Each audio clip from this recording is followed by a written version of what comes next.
बढ़ते कोरोना संक्रमण और मौतों ने सभी को परेशान कर दिया है। संक्रमण दर लगातार बढ़ती जा रही है। तो क्या छत्तीसगढ़ पीक पर पहुंच चुका है या अभी और संक्रमण बढ़ सकता है? इन्हीं सवालों के जवाब तलाशने बंसल न्यूज ने एम्स डायरेक्टर नितिन नागरकर से खास बातचीत की।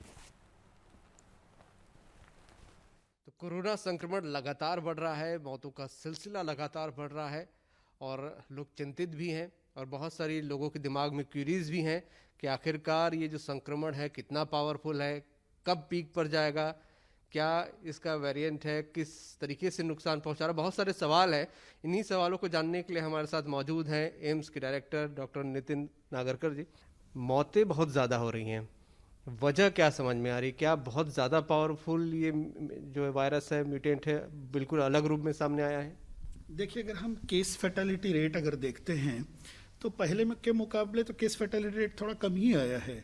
मतलब 1.10 के आसपास है अभी रफली उतना। और उसका कारण यही है कि देखिए, बहुत large number of cases positive आए, उसमें कुछ में डेफिनेटली मॉर्टेलिटी हुई। मॉर्टेलिटी के एब्सोल्यूट नंबर्स ज़्यादा लगते होंगे बट प्रोपोर्शनेटली काफ़ी ज़्यादा केसेस हैं।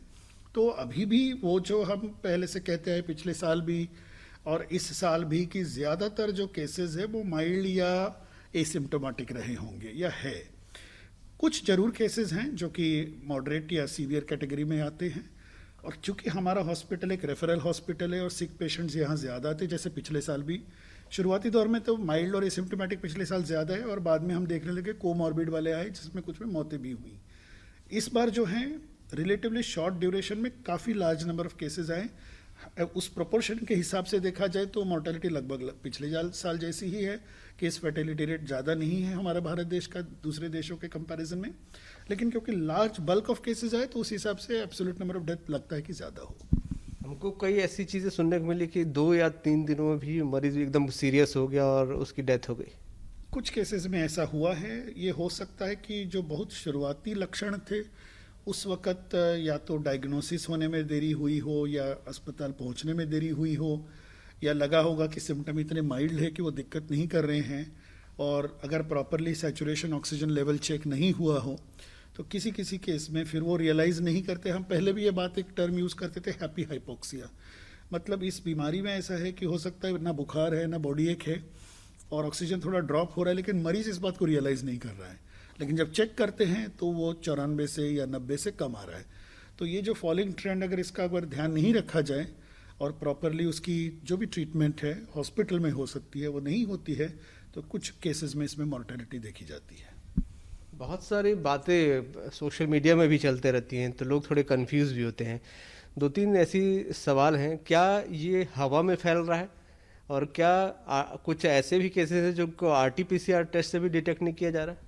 RT-PCR की जांच की शुरुआती दौर में हो सकता है RT-PCR का टेस्ट निगेटिव आए, ये पहले भी देखा गया था, पिछले साल भी देखा गया था।